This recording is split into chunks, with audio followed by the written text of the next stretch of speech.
Welcome, everyone. Just want to let you know that we're going to take about a minute to allow for all of our registrants to join us here. So if you could just be patient for the next minute or so, we'll get started momentarily.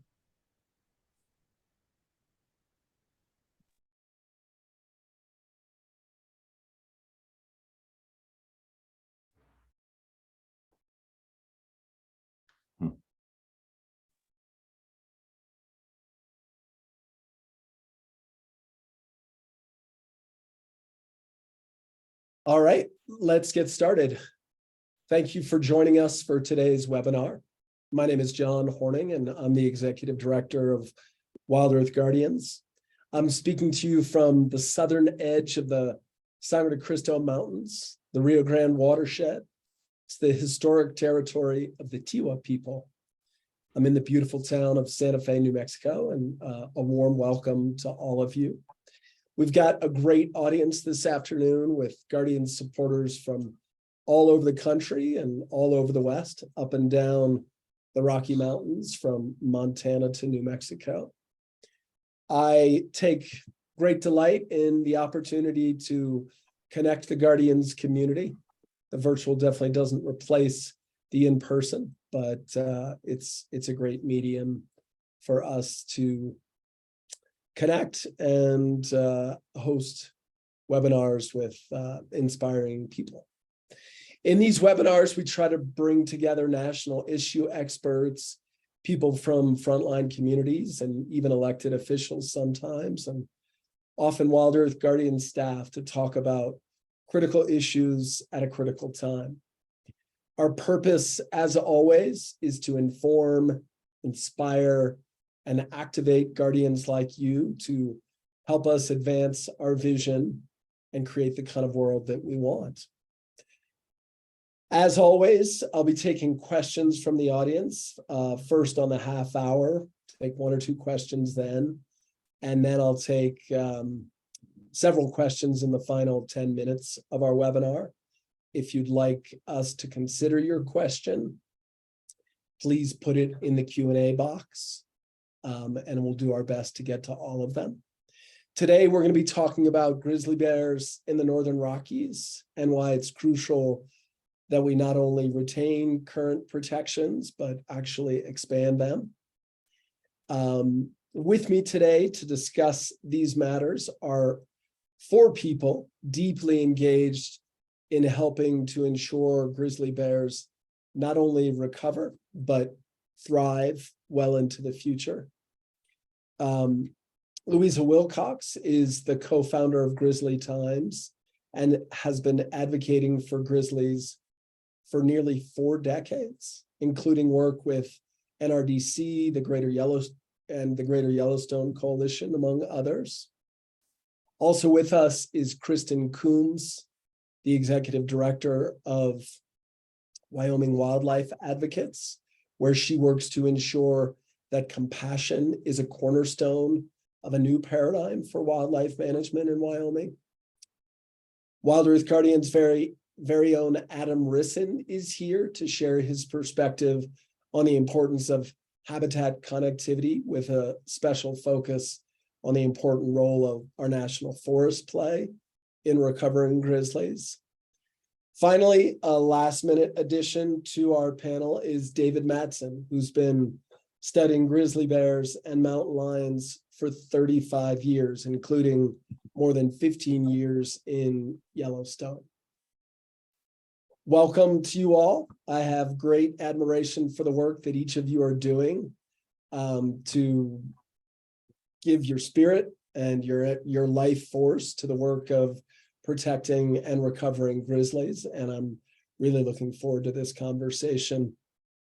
I want to offer one qualifier, which is that the subject of grizzly bear recovery is vast and complex, and we will only be touching on certain aspects of recovery. If we wanted to cover it all, we'd need to have a week of webinars on grizzly bears, and even at that, we'd likely only be scratching the surface. So with that, I've asked Louisa to get this conversation grounded and centered with a reminder about humanity's deep connection, deep connectedness with bears. All yours, Louisa. Louisa, you need to unmute.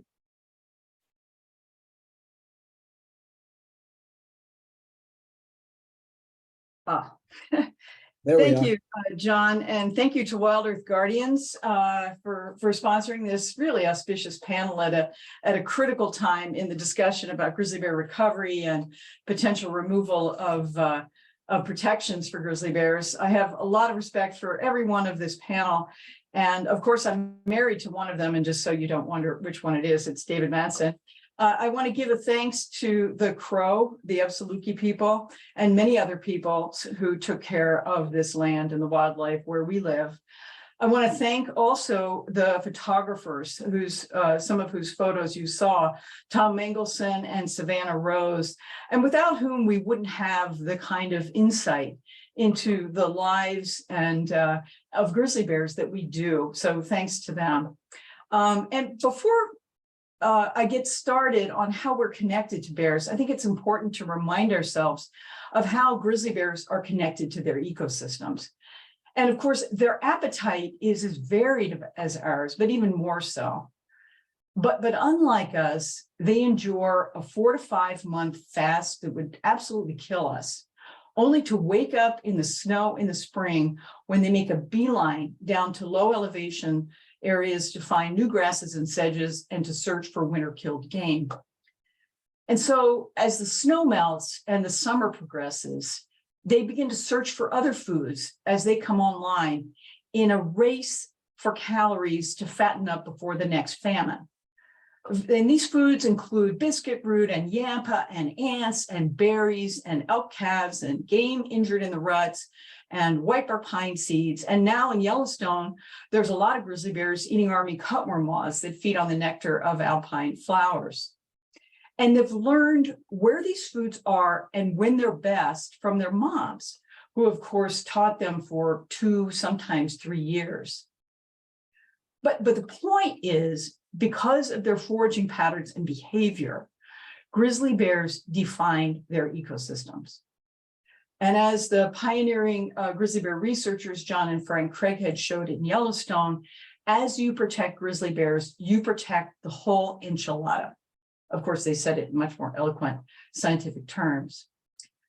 But grizzly bears define something in us too. And they remind us who we are and the importance of humility, which is a value increasingly endangered like the bear. Grizzly bears have long symbolized the miracle of renewal and rebirth, a mother crawling out of a den in the spring with new cubs, new life born out of seeming death. Over thousands of years, we've learned a lot about what we need to know about how to make a living in the world, and especially what to eat from watching grizzly bears. And of course, we often forage cheek by jowl with grizzly bears as we both sought fish and bison and berries and much more. So it makes sense that around the Northern Hemisphere, from Siberia to Greece, we have looked to the grizzly bear as a guide, as a mentor, as a healer. And when you look in the sky at night, you can find the North Star. And it's in Ursa Minor, the little bear or the Little Dipper, which since time immemorial has guided travelers by following, you find it by following the pointer stars of Ursa Major, the Big Bear or the Big Dipper. And so it's no accident that the North Star that has guided us for so long is in a constellation depicting a grizzly bear. It's not a moose, it's not a marten, it's not a mouse. So I'll end with this. You saw earlier fanciful rendering. I don't know if you actually did, but there's a story of a woman who married a bear. And it's one of the oldest and most prevalent stories told wherever grizzly bears lived, with thousands of different versions, depending on the imagination of the storyteller. The point is, we have had a unique connection to grizzly bears and a deep fascination with them, in part because they're so like us in nurturing and protecting their young, like a mother bear, and in expressing joy and playfulness and curiosity and demonstrating to us resilience and power and intelligence and the ability to solve problems, which sometimes gets them into trouble. But the point is that grizzly bears have long reminded us of who we strive to be. Thank you, John. That was beautiful. Thank you for that. Really beautiful. So we wanted to move from that eloquent opening to really ground us in where we sit in this moment in the struggle for grizzly bear recovery. And I thought we'd hear from, if not every one of the panelists, each of you, about where we are, sort of how the demise of grizzly bears, their protection, and their modest recovery, and what work remains. And I'll start with you, Adam, and then we can go to you, Kristen, and perhaps you can chime in as well, David. Great. Well, thank you, everybody, for your attendance this afternoon. And if there's any questions, feel free to go ahead and put them in the Q&A button at the bottom of your screen. We'll be getting to some of those questions at the end of the presentations. And I really appreciate the opportunity to talk here today and to have you, Dr. David Mattson, on as well. Certainly your expertise has informed a lot of our work in the advocacy world. And just to kind of start us off, historically, grizzly bears, there's estimated about 50,000 grizzly bears throughout North America. And they were distributed in one large contiguous area across 18 western and central states, spanning as far east as Minnesota.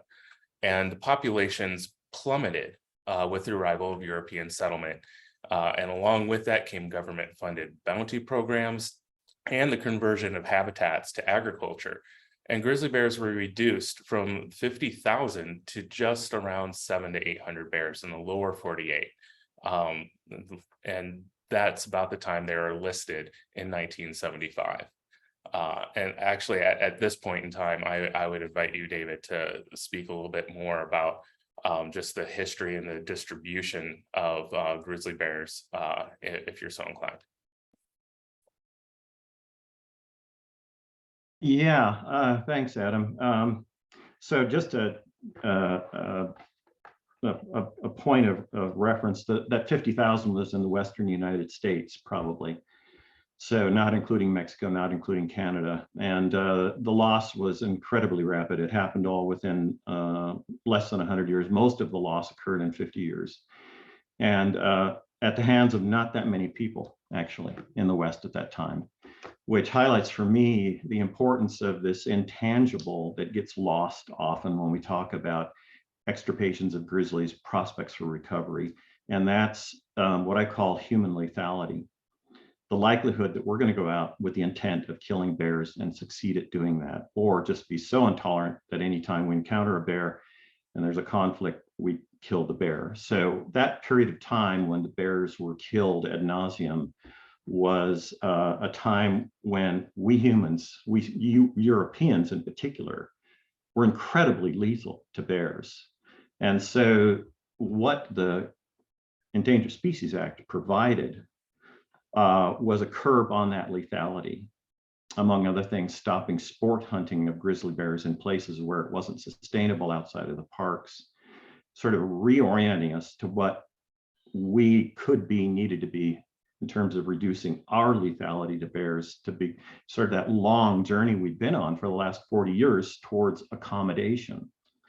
And I would argue it's not wholly, but largely because of us, we humans, becoming less lethal, that we have made the gains that we've have made. which are actually, for all that we have made gains, are still pretty modest in light of the magnitude of our losses. So we've went from about 3% of a former distribution in the West to about maybe 5% at most.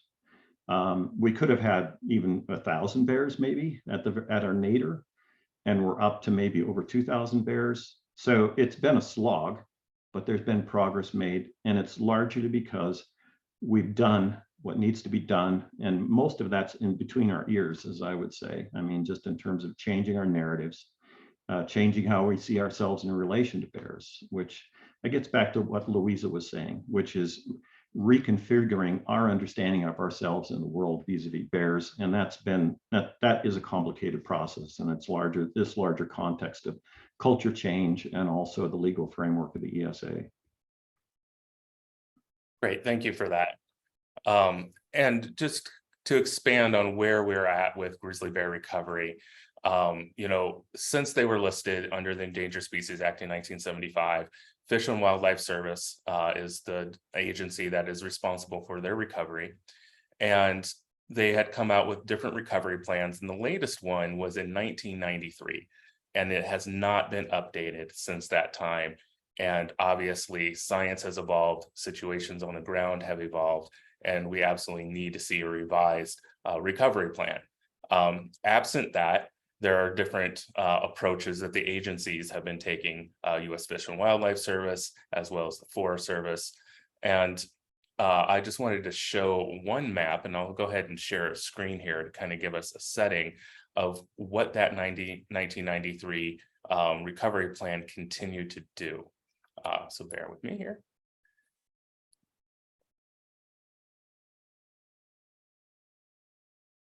Seems to be having some difficulties. Sorry about that. While we're doing that, what I was going to say is that the it looks like I'm not able to share this. That's unfortunate. So in 1993, the recovery plan continued to put grizzly bears into what it called recovery zones or ecosystems. And we have the Greater Yellowstone ecosystem, and we have the Northern Continental Divide ecosystem, and others as well. And I'm actually going to try to get these maps to work in a little bit. But the main point is that these are the official recovery zones, and they essentially constitute zoos, in that the agencies want to keep the bears contained in these recovery zones and not actually allow for them to wander or disperse outside of them with any kind of free will. So there's very constrained management direction once the bears leave these areas. And what we want to see is the bears be able to freely roam. So I'm going to work on getting my screen to share, and why don't we continue the conversation? Sure. Kristen, what would you like to add to just this general context setting about where we are in the trajectory of grizzly bear recovery? Yeah, and once again, thank you for David and Louisa for you being here and all your years of working on these issues. I feel like we're standing on the shoulders of all of the foundation that you built, and thank you to WildEarth Guardians for hosting this. I think that something that gets lost is to think about the agencies use the term biologically suitable and socially suitable habitat. And that's something that has yet to really be defined, this idea of this socially suitable habitat. There are people that are existing right now on the fringes of where grizzly bears are expanding to, and those people are vastly, I guess, unprepared for the arrival of bears, even though that they live in habitat where bears used to exist. And if we want to really truly see recovery as a whole, we need to think about ways of expanding bears into these ecosystems where they are not currently seen. And especially, a lot of people think like bears belong in the forest, but there's actually grizzly bears did evolve on the plains as well. And there's this idea that, you know, they don't belong out there, but in actuality, grizzly bears have very much spent a lot of time on the plains in their evolutionary history. And so that is definitely biologically suitable habitat. If the agencies are looking at like, are people going to tolerate them there? Well, that's something that we need to work on and make sure that we're also, you know, getting to a point where people are getting used to having bears around again. And that's just as important as you know, this biological sort of standard that we put out there to make sure that bears are in a certain area. So I think that, yeah, that's another piece that we really need to look at, and especially with this recovery plan not being developed, or it's, you know, 1993 has been a long time ago, and there's a lot of room for new science and new technologies that we have to be incorporated into that. Thank you, If I Kristen. could just, Yeah, I actually, go ahead, David. yeah, just add a bit too, to, you know, make the point that about 90% of all of the adolescent and adult grizzly bears that die because of human causes. So we are at the center of this, you know, stage in terms of what happens with bears demographically, whether they survive or don't survive. So it really does come down to people, and it comes down to our behavior. And like Kristen was saying, you know, our socially, you know, individually constructed reality, and that's in a certain political context as well. But also talking about where we are, the meaning of these recovery zones. I was around and party to delineating the recovery zones. And, you know, I guess for lack of a better word, they were pretty much arbitrary and capricious.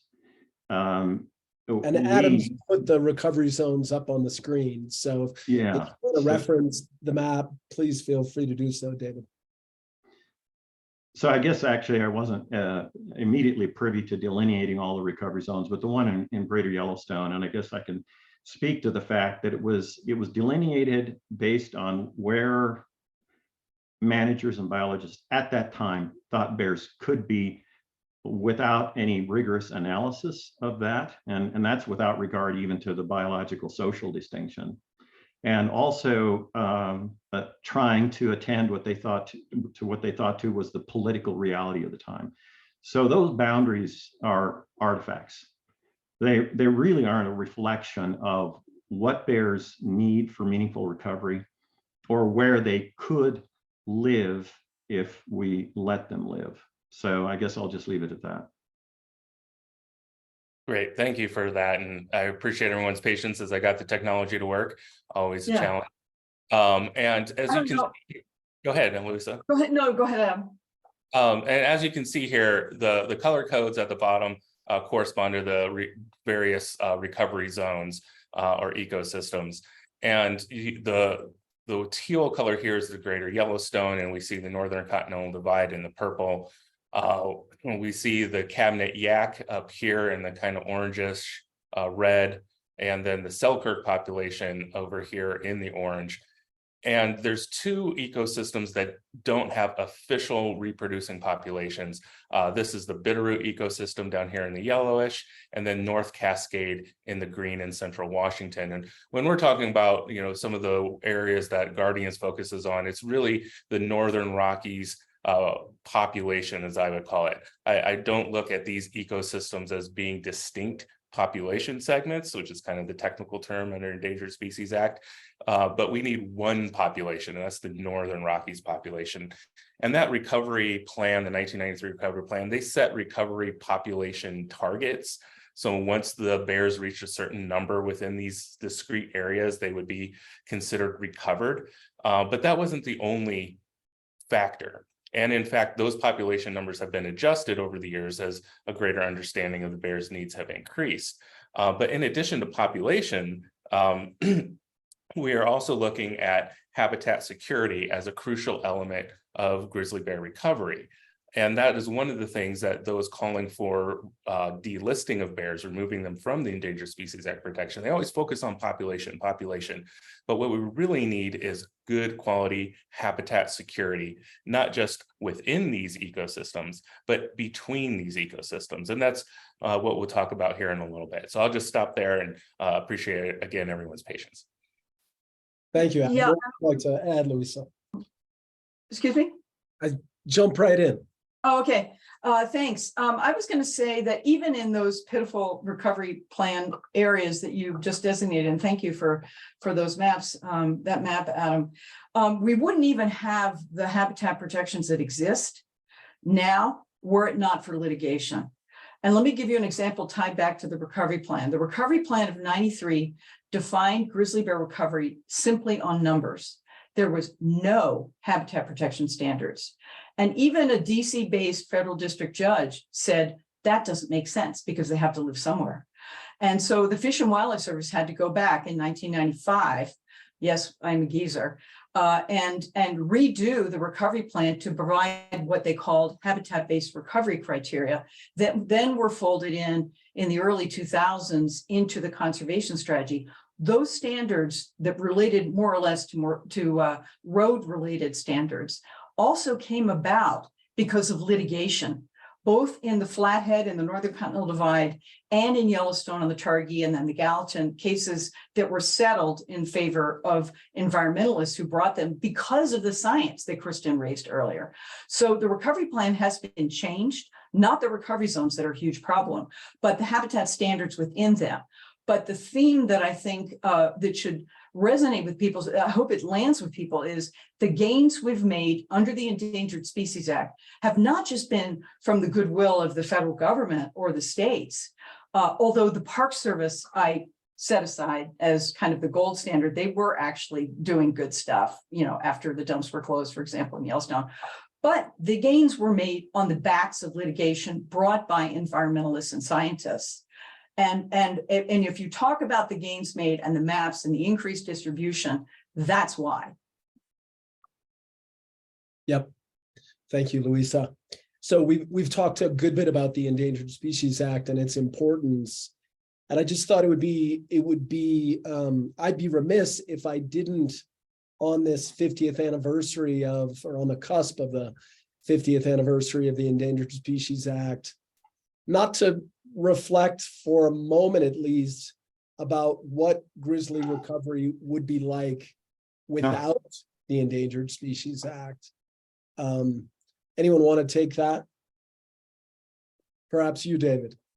You know, I just think it's important. Obviously, it's a dark world, but I think it's really important to remind everyone that these charismatic species would not be in a good place absent federal. Well, I think I can speak to that with some authority because I actually published an analysis looking at what the fate of bears would have been absent ESA protections. And getting back to my point about human lethality, I think what immediately happened, you know, further down the road, there were habitat protections that addressed certain aspects of the human threat, but immediately by stopping the killing of bears by people. And that meant pretty much immediately stopping the sport hunting grizzlies in Wyoming, which was patently unsustainable. It was about 75 or 76, right about that time. It took a little longer in the NCDE. But I guess just to go directly to the point, we would probably have about half, at most, half as many bears in half the area that we have now. Because human lethality would not have been curbed. There would not have been a change in sort of these political, social, even cultural expectations that surround it. So we would be lucky to have source populations of grizzlies persisting in our national parks. And if we had bears anywhere else, it would only be because we would have those peripheral populations subsidized by bears in the park or a park. And in the larger scheme of things, those parks are actually pitifully small. Just to pursue that line of thinking, and someone else can jump in as well.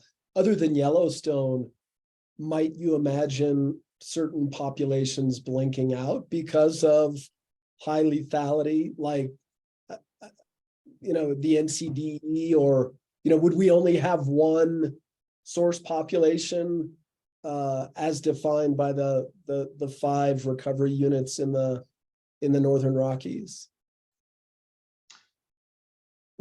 Well, I think we would have lost the bears in the Cabinet Yaak. We would have lost the bears in the Selkirks.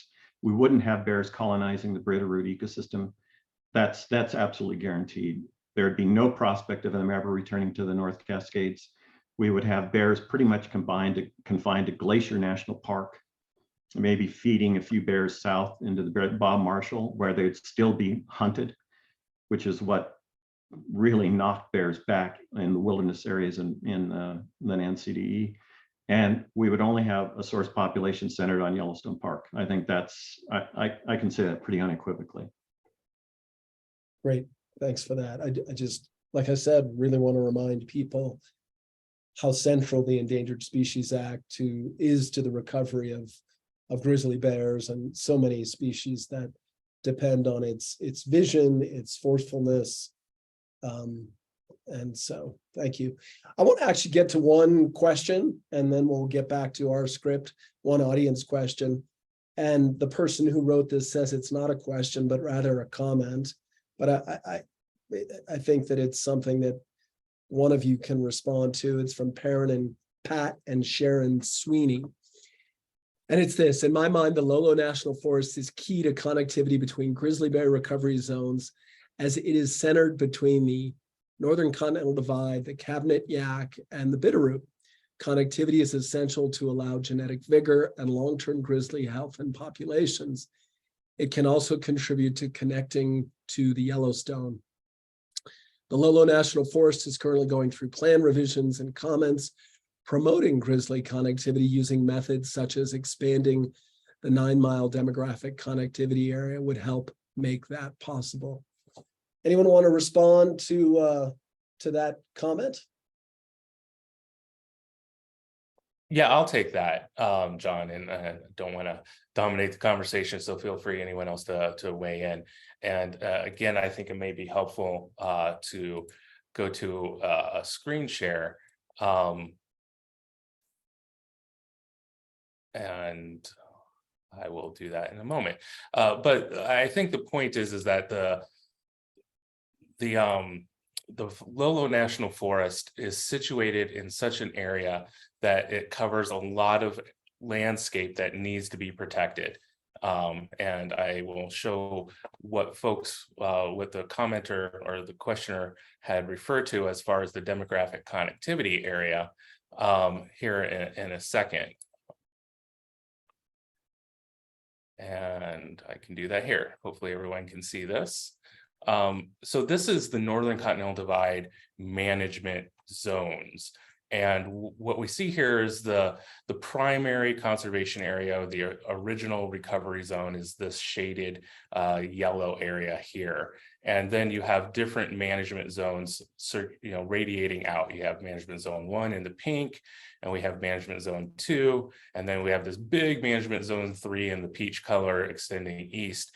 And right here is this shaded teal color, and this is a demographic connectivity area. There's actually 2 of them, one in the unfortunately colored area here, the Salish, and then this teal one is a 9-mile.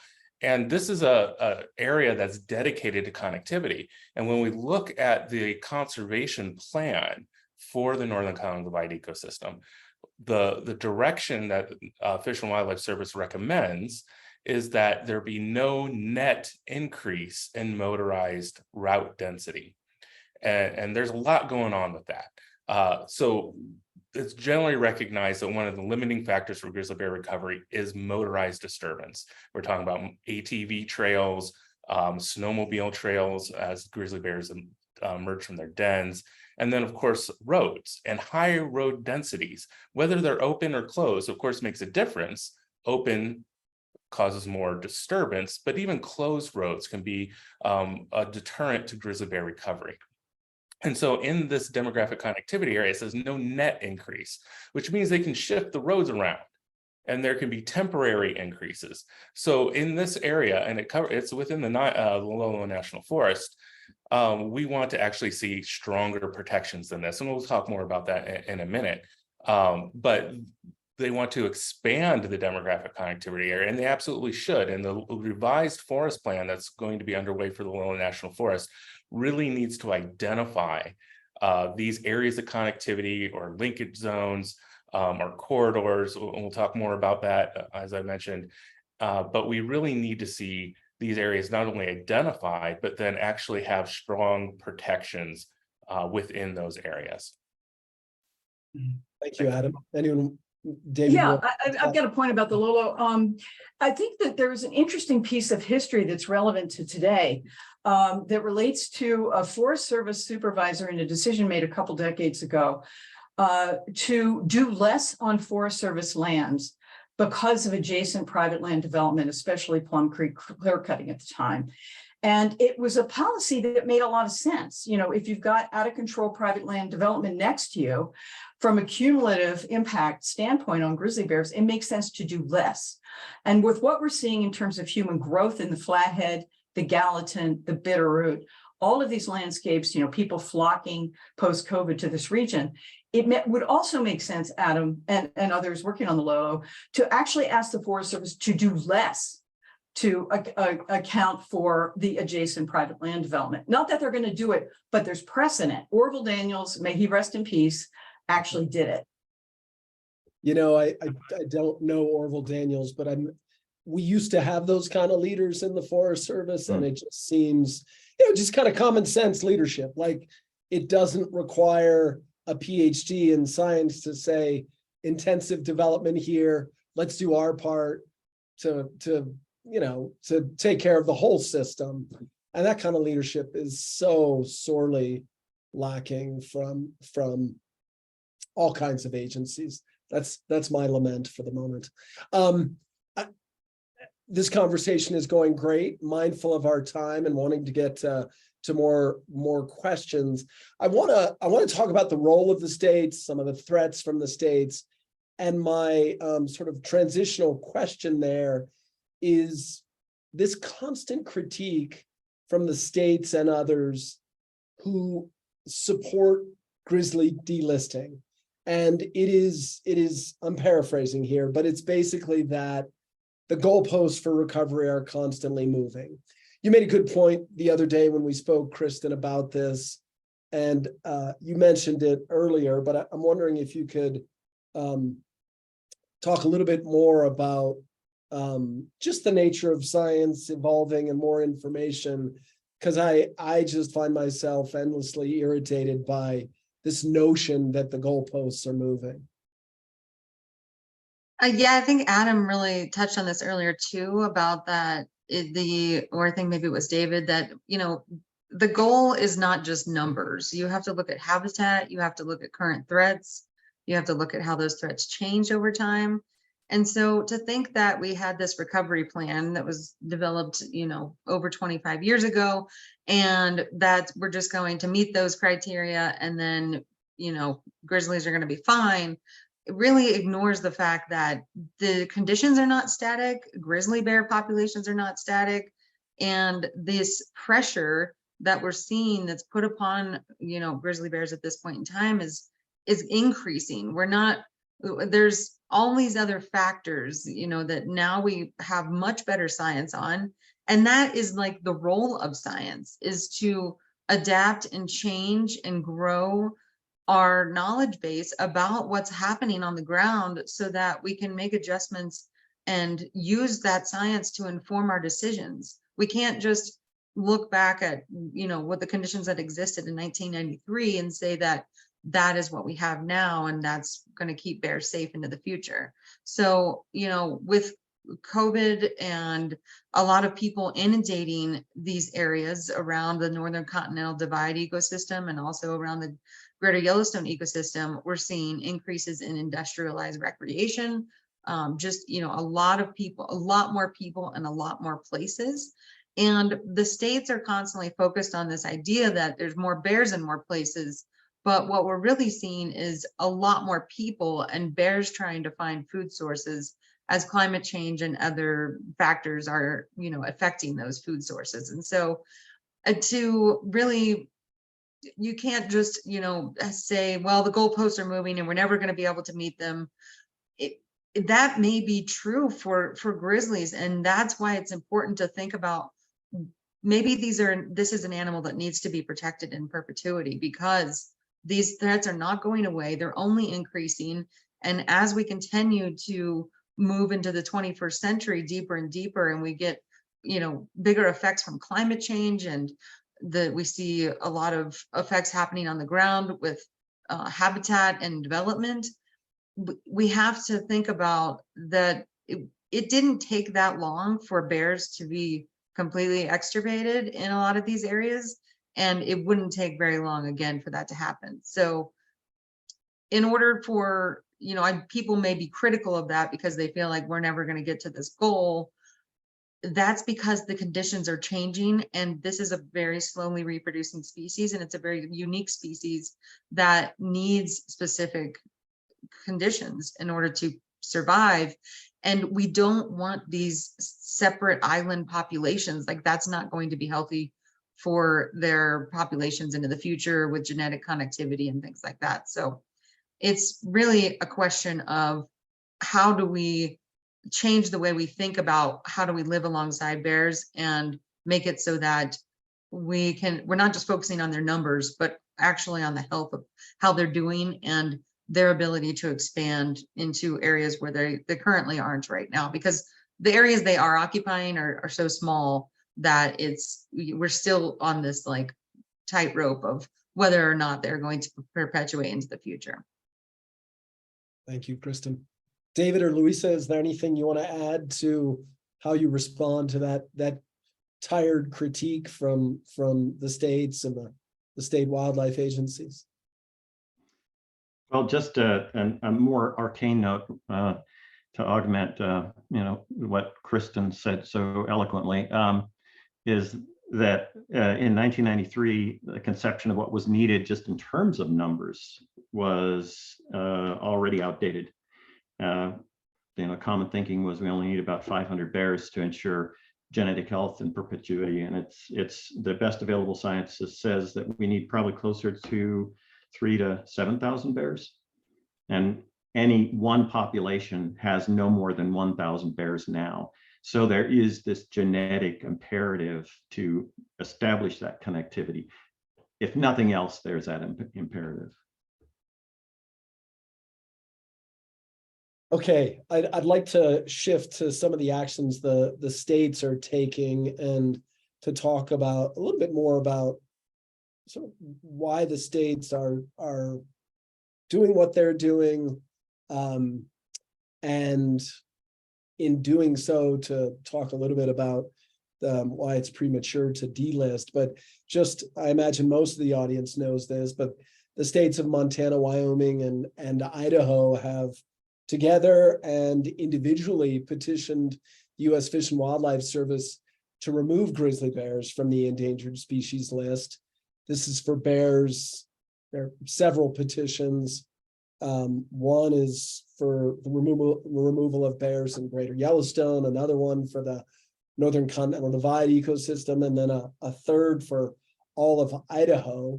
And the states have both threatened litigation, and I'm not sure if some of that litigation is already been brought. Could you, Louisa, talk a little bit about the state's actions and why it's premature to delist grizzly bears? I know we've been covering that sort of. Yeah, we have. But when we talk about the states, we're talking about sort of three different levels. We're talking about the state elected officials. Well, four. We're talking about the governor. We're talking about state elected officials. We're talking about the commissions that are appointed under the state, typically by the governor. And then we're talking about departments. So there's like multiple levels here of the states when we talk about the states. There's a big difference between the highest and often the lowest level, where on the ground, Kristen, you can speak more to this, you have well-meaning department people who actually are trying to solve problems. Same in Montana, heroes like Jamie Jonkel, who are on the ground trying to figure stuff out in coexistence. But they are typically and often out of sync in terms of their ethos with the highest level. And these institutions writ large, if you kind of combine all of this, and of course, David has written kind of probably the best analysis, which is up on our website, and we can, circulate it post, panel, about this ethos. You have a culture that is oriented toward hunting and ranching and agriculture, not toward the increasing number of tourists and residents who are moving here for the quality of life and opportunity to see wildlife. They are oriented toward an increasing minority of the public, even in those states, not to mention the national public that actually cares about these too. And then you have the finances of these state agencies that are funded, on taxes on ammunition and guns and the like, as well as on hunter license fees, which reinforces this culture of hunting and development and ag, which is basically an ethos of the last century, or maybe 2 centuries ago. Increasingly at odds and in friction with the current public. But under this ethos, they see bears as a problem. The top level of these agencies and the politicians, just look to Montana. I know Adam's going to cover this in a minute. And what the legislature has done, they do not like bears. Bears are a nuisance. They are a competition with big game that actually makes them money.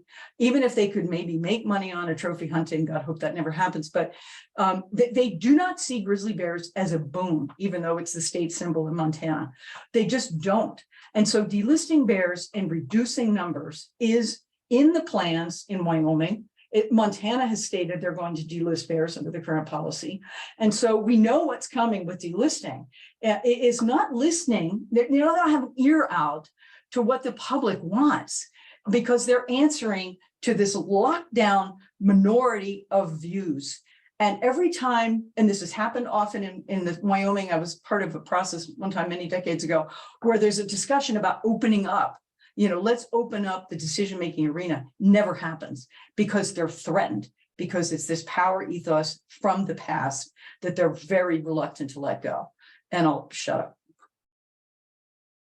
Yeah, we could, of course, do several panels on state wildlife agencies and the way they were convened to reinforce sort of a worldview that is in the 19th century.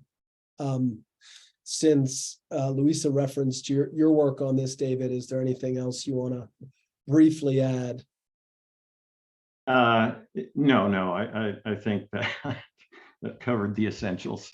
Yeah. Lots of layers there, lots of challenges. And so Adam, you're muted. Thank you. If I may, I'm just going to display another map here, and it's the wrong one here.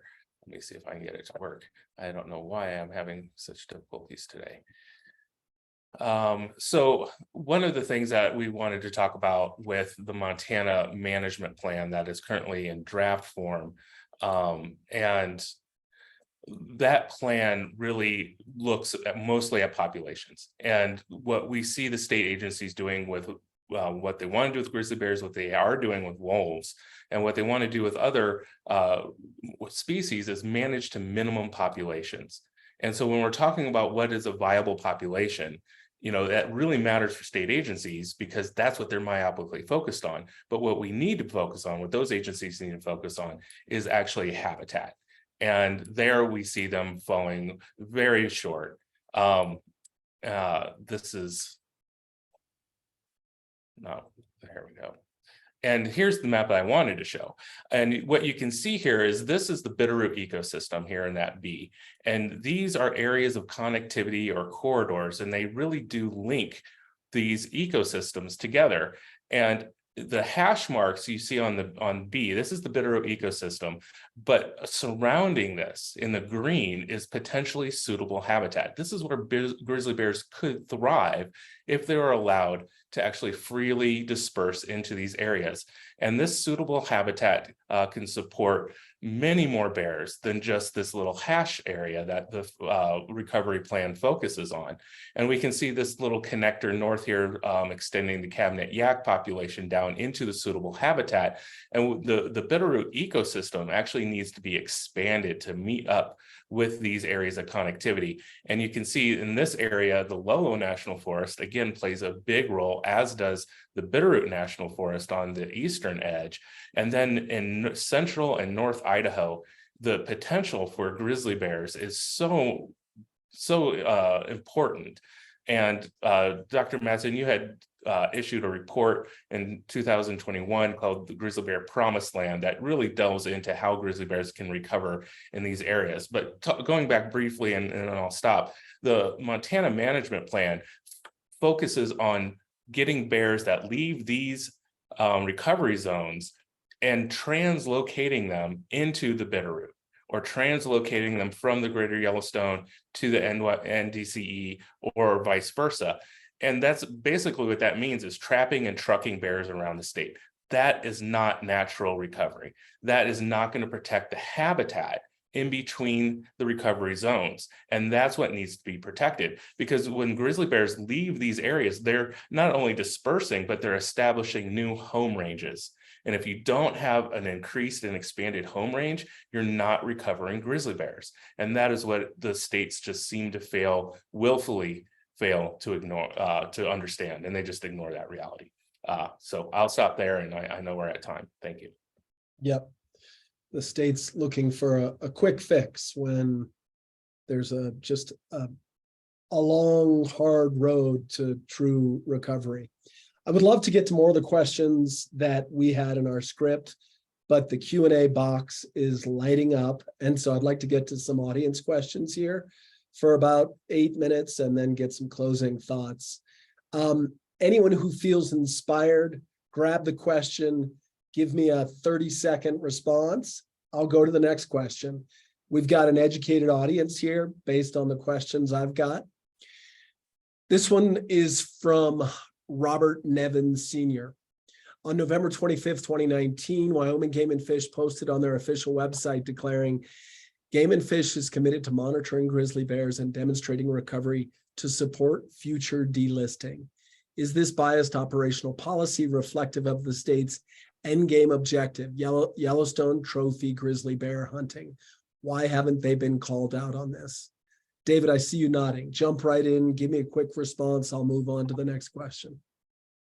Oh, I think Louise or Kristen could better speak to that. Okay. They have been called out.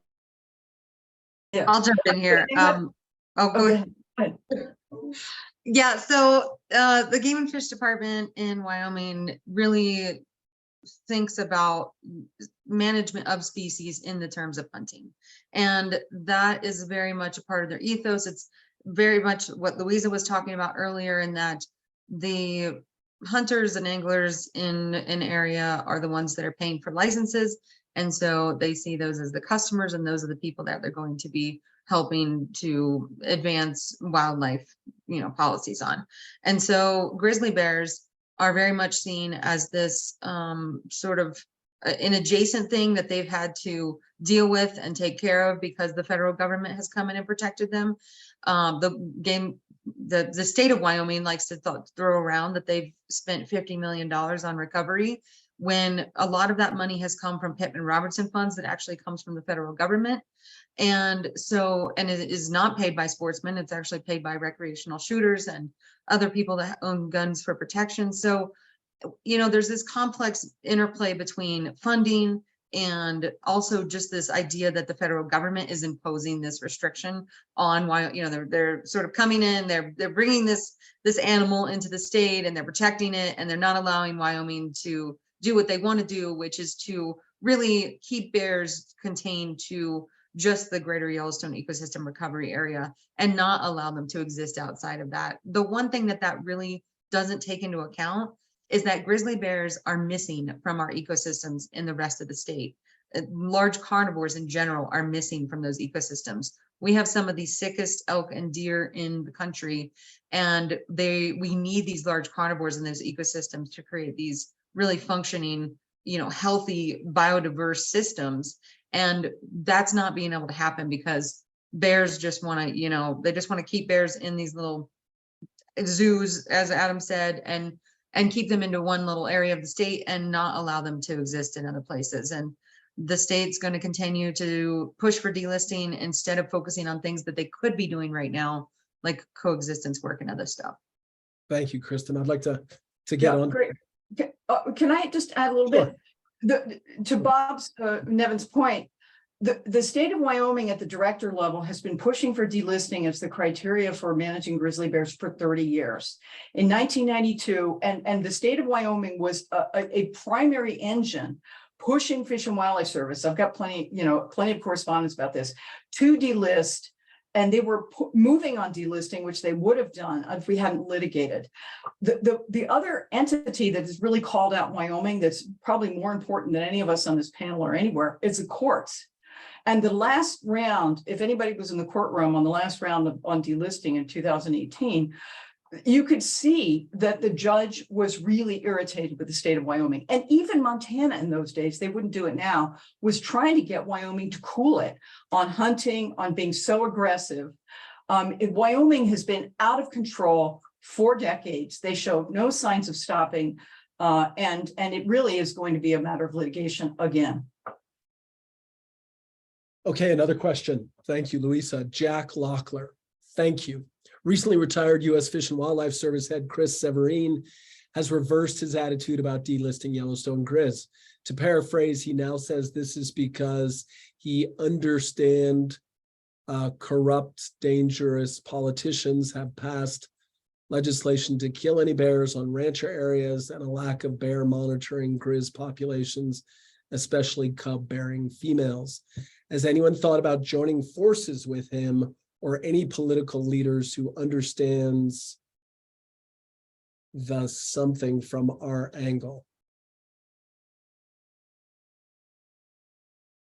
Anyone want to briefly take that? And I mean briefly, because I'd like to get to two other questions. There's some good ones. I'll just quickly respond and say that, so Chris Severin is actually on the board of Montana Wildlife Federation, and we appreciate their engagement with the state agencies and trying to tamp down their worst tendencies. But obviously that effort is falling short because we see Montana Fish and Wildlife Commission and the lawmakers just passing crazy rules and laws.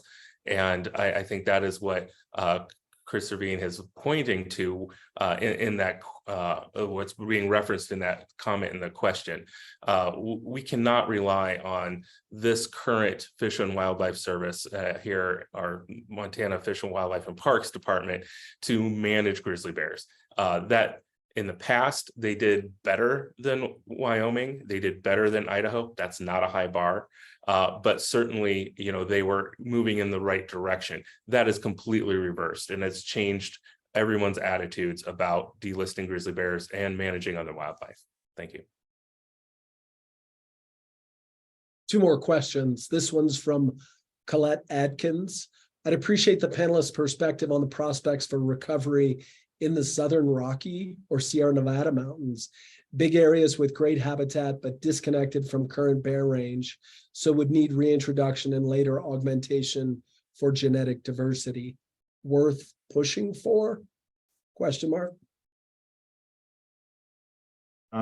I can probably address that. I just recently concluded a pretty comprehensive study of prospects for reintroducing grizzly bears to the Southwest. And based on current conditions, we could probably have 600 grizzlies in the greater Gila area, stretching all the way from Flagstaff over to Silver City. Probably 700 if we had the Sangre de Cristo and San Juan Mountains connected in that in an area that is considered potential grizzly bear habitat. Going to California, so yes, I think it's worth pushing for.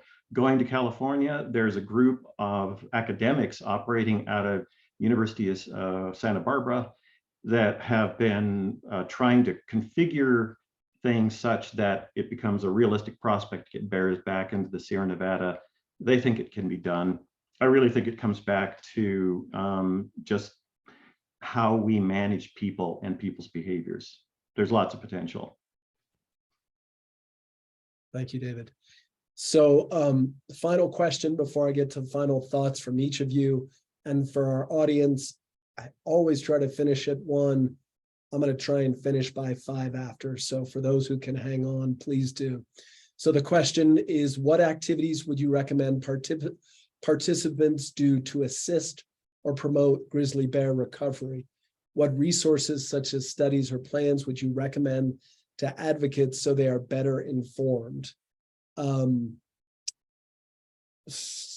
do you want to take that? And I'll just say before you answer, we're going to follow up with all the attendees and the registrants with some materials. I'd intended to have an action alert here, but just was waylaid with other things over the last 3 or 4 days. But Louisa, do you want to briefly touch on that?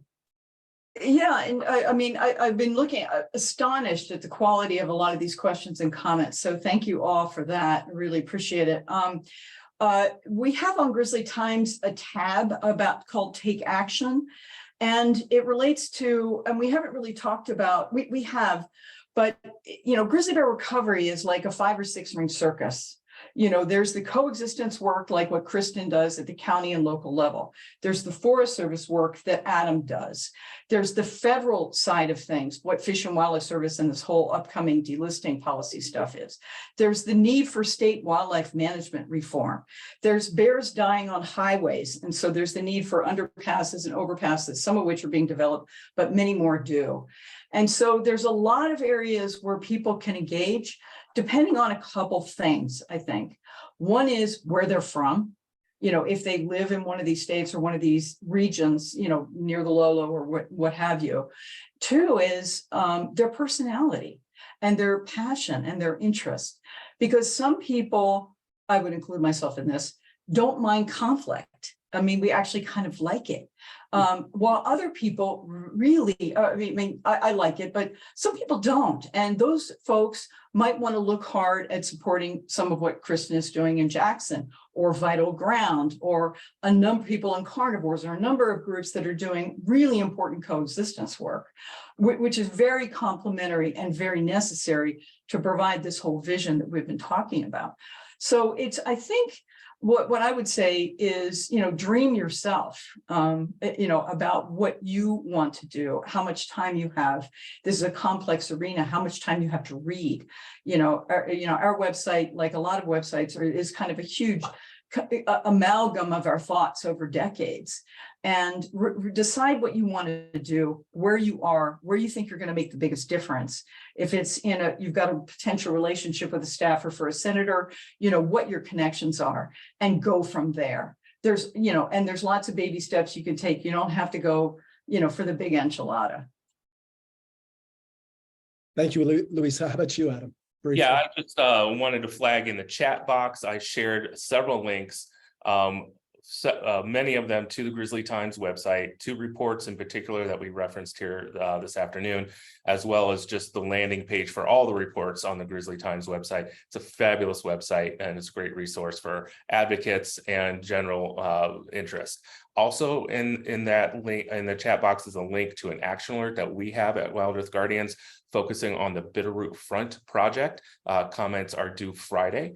If you want to sign that letter, we'll be submitting them to the Forest Service. I do appreciate everyone's attention to that. Thank you.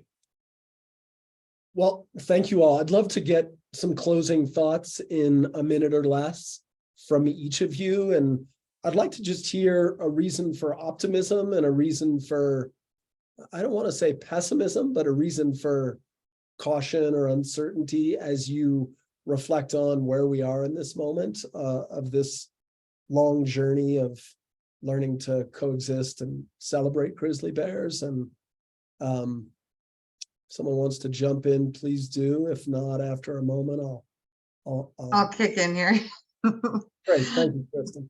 Yeah, so I think the pessimistic side of me says we got to watch out, we got to be on our toes every minute, because these threats and the attacks from the states and legislators are going to keep coming. And so the thing that we need to remember is that there's also things that we can do in the meantime that will hopefully help save bears' lives. So there's a ton of really great coexistence stuff going on, both with livestock and front country things like garbage and whatever.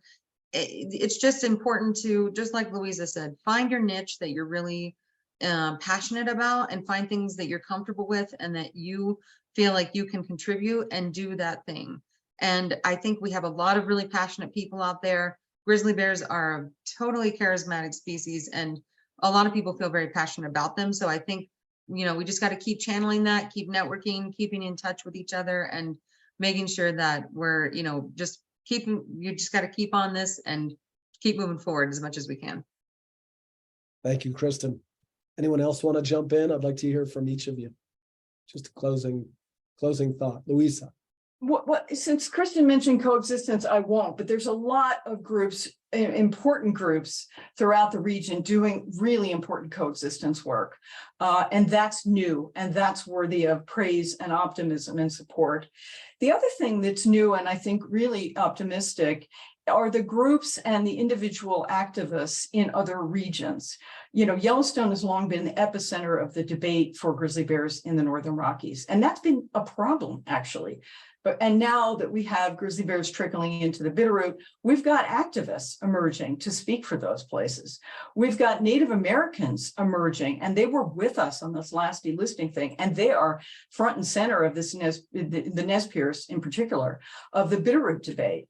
And so are a bunch of activists, you know, that Adam is in the middle of, you know, in the low, you know, these connectivity landscapes that he was describing on his map.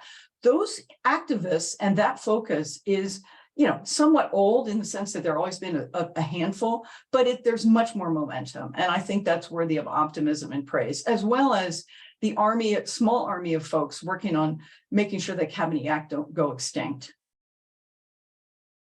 Thank you, Louisa. Well, I think Go ahead, David.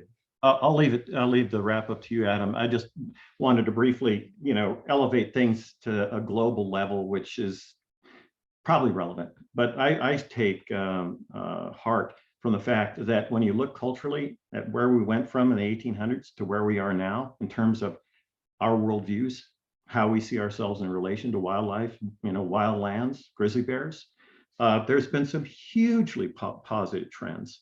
And so again, getting back to the centrality, what I call human lethality, we are much less lethal to things that live around us than we once were. I mean, it might be hard to believe that, but that's a verifiable fact. And I don't see that trend stopping. So I think it's about connecting those fundamental shifts in culture and worldviews to concrete, actionable policies. And I think that's happening, agonizingly slow. But overall, I think there's a hugely positive trend afoot, and it's just about appreciating that and empowering that. Beautiful. Thank you, David. And just a quick note then, you know, my pessimism comes from how the states are managing wildlife, all wildlife. And that just needs to improve, and I won't go further into that. The optimism is that bears are returning to the Bitterroot mountain range, and we just need to let them do that. And if that happens, we will see a recovered population. It might not happen as quickly as we'd like, but it is happening. And I think we need to do all we can to allow bears to return to the Bitterroot Mountains. And I say the mountains because it's not just the ecosystem, it's the whole range. And once they get to the grizzly bear promised land, they will thrive. Thank you. Beautiful. Thank you, Adam. Thank you all. I really enjoyed this. When we were talking the other day in preparation for this call, Louisa, who I've known and admired for many years, talked about the raw love that's fueled her work. And as I was thinking about that love and thinking about the Endangered Species Act, I was reminded of Terry Tempest Williams and her words that the Endangered Species Act is an act of love. And so I just want to honor all the acts of love that the four members of this panel engage in each and every day in service of grizzlies. Want to honor all the great questions we got from the audience, many of whom I know engage in small and large acts of love for grizzly bears as well. So let's end it with love. No better place. Thank you all. And again, really, really enjoyed it. Be well.